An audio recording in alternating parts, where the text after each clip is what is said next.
Plaintiff Skylar Tafoya spent 13 years in prison for conspiracy to sell crack cocaine. And while there, Skylar claims he got his GED and a culinary arts degree. Once he was released, Skylar reconnected with his former friend, the defendant. However, Skylar's suing him today for the down payment on a car and emotional distress. Defendant Barry James says he's been friends with Skylar since they were kids. And once Skylar was released from prison, he got a job and had his life on track. However, Barry claims after he sold Skylar a car, Skylar and his wife threatened him, and he's countersuing for car damages. Start with you. Well, sir, I recently just did 13 years in federal prison for conspiracy. While I was in prison, Conspiracy to do what? To sell drugs, crack cocaine. I got released under the new crack law, if people were, familiar with that. Sentence? Yeah. But while I was in prison, I got my GED, I got my culinary art degree. Good. I got three credits in business management. When I got out, January 3rd of 2013, I began speaking in front of probation officers. I do that like every 2 months. Good. As a motivational speaker / conflict resolution person.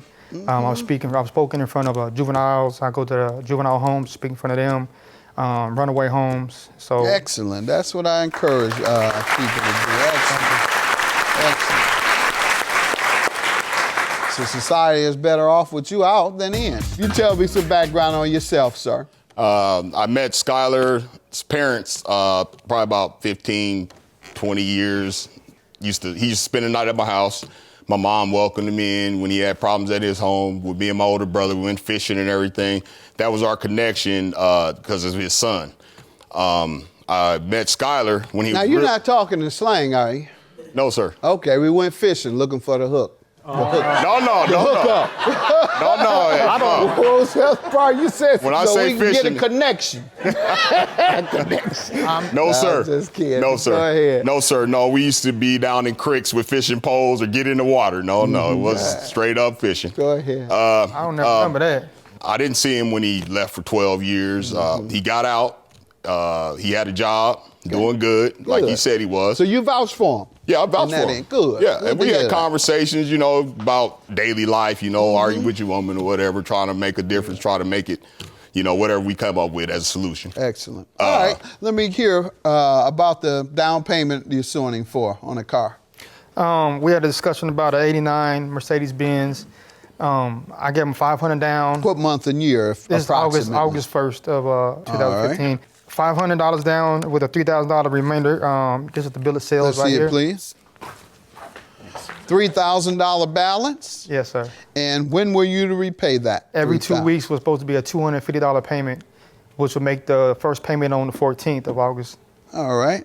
Sir, do you agree that that was what you all came to terms on? No, sir. All right. What do you say the terms were? I wanted $1,500 down on the car, and he was real interested in it. And I said, So you didn't see this? No, I've got a receipt too. So we talking about $1,500? Well, I wanted $1,500 down. No, we're not talking about what you wanted. Oh, okay. We're talking about the deal, the agreement. Oh, the deal, okay. Yes, there you go. Okay, what that's do what you say the deal was? Because that's what you're being sued about, the deal. Right. Not what you wanted, but the actual deal. What was the actual deal? He shows me that he put down $500. He says the balance was to be paid every 2 weeks, $250 each. Right. What happened? Well, sir, when I first bought the car, the same day, August 1st, I got about 3 blocks away and the tire was smoking. It was smoking real bad. My wife was behind me and she said, pull over, the car smoking. I got out and I checked, I seen the tire was rubbing. I kept texting him. We about 4 blocks from his house. He wouldn't answer his text. My wife went back to his house. His wife said he just went to the horse races with the money. So I was like, I kept texting him. I texted him some crazy stuff. Hey man, I want my money back now. I don't want this car. It's a 3-day limit law. He finally texted me back. He said, I know what's wrong with the car, man. Bring it back. Brought it back to him. He didn't put the spacer on for the rim. I said, listen, if you put the spacer on and the rim comes back on and I can drive it and it don't smoke no more, we still have a deal. He did. He put the spacer on. I drove it around the block. It didn't rub no more. I said, same deal. He said, cool. We shook hands. We left. Maybe on August 9th, I think it was, I started getting texts from him telling me that he wanted more money. And I said, I don't owe you no money until the 14th. And he said, well, you're driving around the car without insurance and stuff. I said, we can go down to the DMV It's because I want to get insurance and license plates on it. I said, we can get a lien on the title. You put a lien on it in your name, which means you keep the title, and I make the payments and everything like that. We do it legit like that. He's like, okay, fine. On the 11th, I come back to work. I was driving delivery trucks. I come back to work from a delivery. My car's gone. I go on my job. I asked my boss. I said, what happened to my car? He said, the black guy came in here and took it, and he said that. He didn't say big black guy. No, he did say big black guy. He said big black guy. Big black guy. He said big black guy. Yeah, right. You're right. Scary big black guy. So you know I wasn't gonna say nothing to him. Right. Go ahead. So he said that he brought my keys in for the warehouse. Then he said that Mr. Berry told him that I was late on my payments and that he was taking the car back for me and everything. So my boss said that looked bad on me, that I brought trouble to the work. And this was actually like the longest job I've kept since I've been out, and I really liked it. But my boss fired me. He said because I brought trouble to the job. So I didn't have no ride home from work. I grabbed my Gatorade out the refrigerator and walked all the way home. You know what I'm saying? Mad. I called my wife. First I texted him. I got the text, everything right here, and I said, man, you took my car. And ever since then we got the texting. Ever since then, what? The text back and forth, calling me names. I said, I called the police that same day. The police told me that it was a civil matter. They did come out, but they said it was a civil matter. On August. You never got your money back. Right. On August 12th, I went and filed the civil suit. There was still text back. I told him, you know, man, hey man, you got my money, whatever, and still text back for cussing, you, this, that, your mom, your wife, all this type of stuff. Really? And I was like, you know, I don't understand this because I never knew fish. I never been fishing with this man. Never been to a fishing hole with him. But I did used to sell him dope. So I know who he is. They sold me no dope. Okay, I know who he is. I know who he used to be back in the day.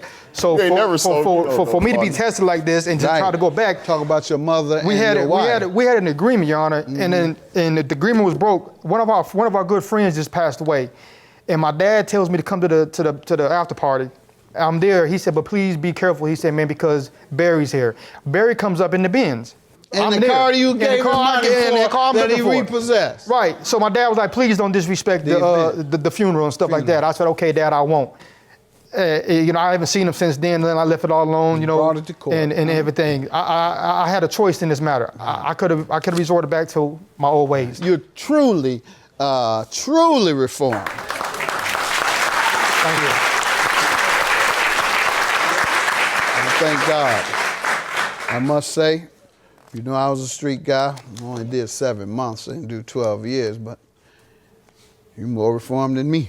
On this, he talked about your mama, your wife, and then drove up and cursed you and kept your money.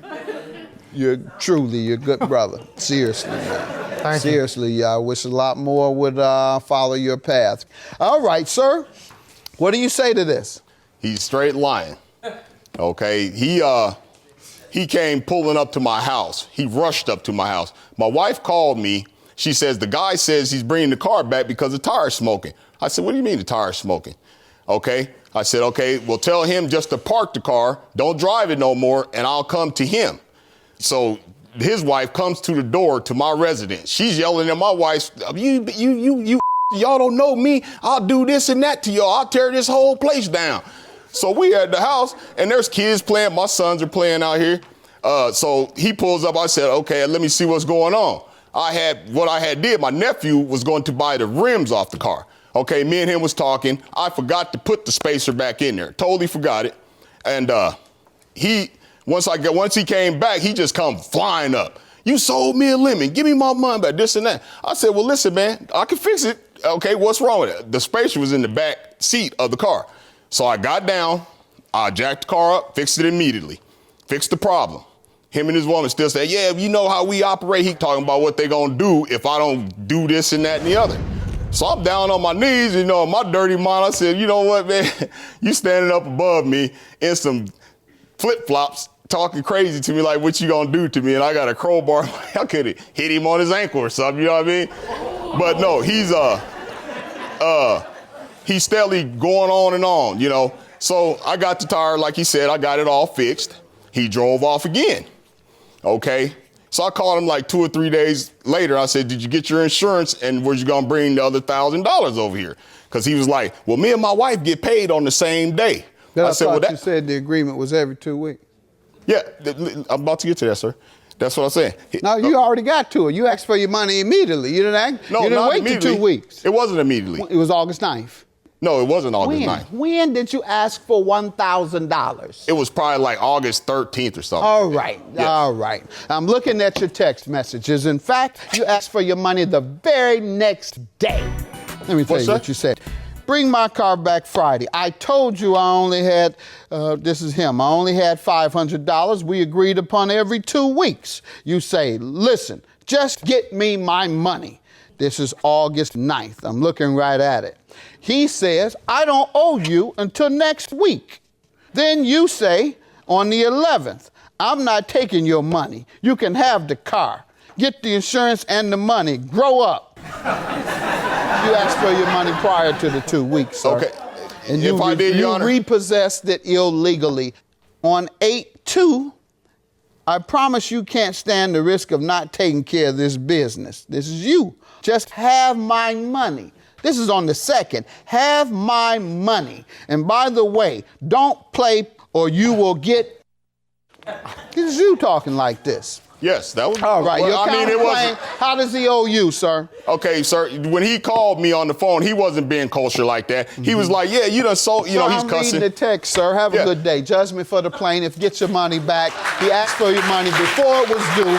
Repossessed it. Cost you your job. I'm surprised you didn't ask for more money. This man cost you your job. Came up to your job. You want more money? Yes, I do. All right. You want 2,000 more? Yes, I do. I never cost him his job, though. I'm going to amend your complaint an additional 2,000. So your judgment today is 2,000 plus 1,500. 3,500 is your judgment. And your claim is dismissed. Have a good day. Thank you, Your Honor. Thank you, Your Honor. I ain't messing with no more. He just sit up in the courtroom and lied like that. He know what he did. He know he drove in front of my house, trying to act gangster, calling me out to the streets and all that stuff. First and foremost, I don't try to be a gangster. I am a gangster. If I could have handled it a different way, but I didn't. I chose to go this way because I didn't want to hurt the brother. So he should be lucky that I went and took it to court. They said it took it to the streets. The paperwork don't lie. You was right out in front of my house. One thing I did 12 years in prison. You didn't come up my driveway. One thing I did 12 years in prison is study contract law, because I was in a 20-year plea agreement. So that's all I studied was contract law. When he took the car before the time was up, I knew he broke the contract. I knew I was going to win. It's nothing.